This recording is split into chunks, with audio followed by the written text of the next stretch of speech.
Dalam sebuah adegan film Perang Belangkai, keris yang dimiliki oleh Morbi ia dapatkan dari Ki Anjang Samad, yakni Panglima Perang Belangkai di Kerajaan Simpang. Saat itu sebelum Ki Anjang Samad wafat di medan pertempuran melawan Belanda, ia sempat memberikan wasiat berupa keris kepada Morbi yang memangkunya saat sakaratul maut.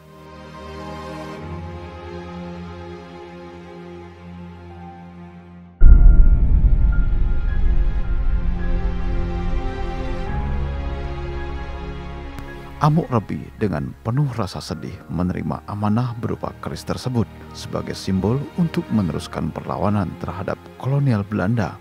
Kemudian pada perang kedua, Mok Rebi dalam adegan film tersebut menggunakannya untuk berperang hingga dapat membunuh salah satu daripada serdadu Belanda. Setelah gugurnya Panglima Ki Anjang Samad dan Panglima yang lain, Mok Rebi dan Ki Julak Laji serta petinggi-petinggi saat itu sempat dikejar-kejar oleh Belanda dan menjadi buronan. Selanjutnya, perlawanan terbuka tidak berlangsung di Kerajaan Simpang.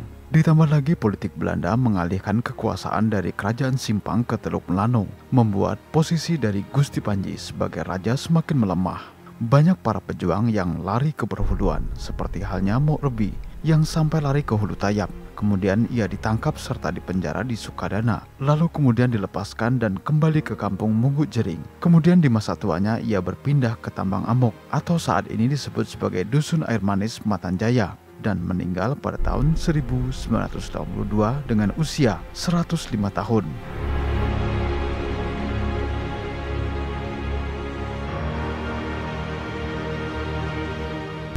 Hari ini kita melihat dalam rimbunnya hutan di sebuah bukit kecil yang bernama Mungguk Kerwing.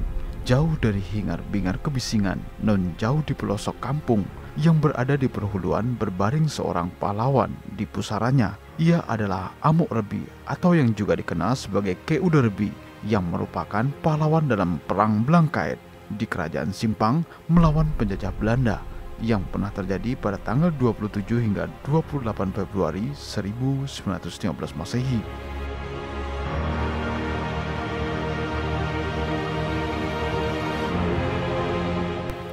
Saat Mok Rebi meninggal hanya mewariskan ilmu dan benda-benda pusaka. Di antara banyak barang peninggalan pusaka yang ia wariskan, salah satunya adalah keris pusaka yang bernama keris Cari Kafan. Keris pusaka tersebut disimpan oleh cicitnya sebagai pewaris dari keturunannya yang ada di Dusun Jelutung, Desa Matanjaya, Kecamatan Simpang Hilir, Kabupaten Kayong Utara, Kalimantan Barat. Samsudin atau akrab disapa Acil adalah si pemegang keris Cari Kafan. Pemegang pusaka Mok Rebi tersebut mengaku hanya untuk merawat dan menjaganya saja. Saat pertama kali ia mendapatkan keris tersebut, langsung dibawa ke rumah Raden Jamrudin, yakni sebagai salah seorang budayawan yang paham dengan senjata atau keris pusaka bertuah. Keris tersebut dibersihkan lalu kemudian diberikan wewangian agar tahan lama.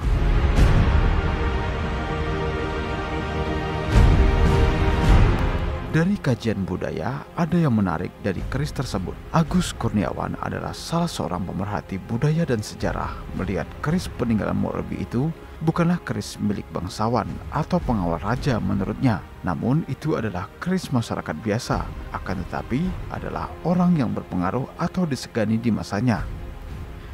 Jika memang keris tersebut didapatkan dari Ki Anjang Samad sebagai Panglima Perang Belangkai, wajar saja keris itu adalah keris pembuka kampung, sebagaimana Ki Anjang Samad sebelumnya adalah kepala kampung sepuncak.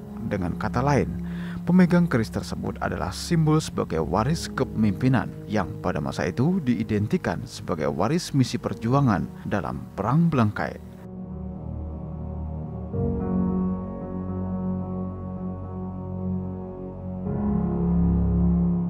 Memang jika kita melihat dari nisan dan nama Mok Rebi adalah orang biasa, ia tidak memiliki gelar dan juga nisannya bahkan hanya bercat putih polos, bukanlah cat kuning yang menandakan jika ia adalah keturunan bangsawan. Bahkan jika dicermati dari dialek yang berkembang di masyarakat, terutama anak cucu dan cicit, serta antahnya yang ada di Jelutung dan Air Manis, asal muasal mereka adalah rombongan Prabu Jaya yang pada masa itu berasal dari Majapahit dan menetap di Tanjung Pura, lalu kemudian menikah dengan para pendatang lain, kemudian berasimilasi dan menetap di Tanjung Pura hingga sekian ratus tahun, lalu menjadikan mereka sebagai orang masyarakat Melayu pada saat ini. Hal ini diperkuat dengan beberapa tradisi serta beberapa kosakata yang banyak serapan dari bahasa Jawa kuno. Menurut Agus Kurniawan, dialek mereka hampir sama dengan masyarakat yang ada di Laur, Sandai, dan sekitarnya. Hal ini menandakan jika hubungan kekerabatan kerajaan pada masa itu saling kait-mengait antara satu dengan yang lain.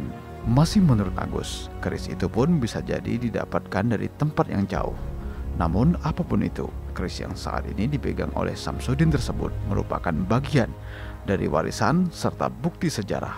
Sarung dan hulunya memang sudah tidak asli lagi, namun dari pamor keris itu dapat dilihat bahwa keris tersebut sudah sangat tua.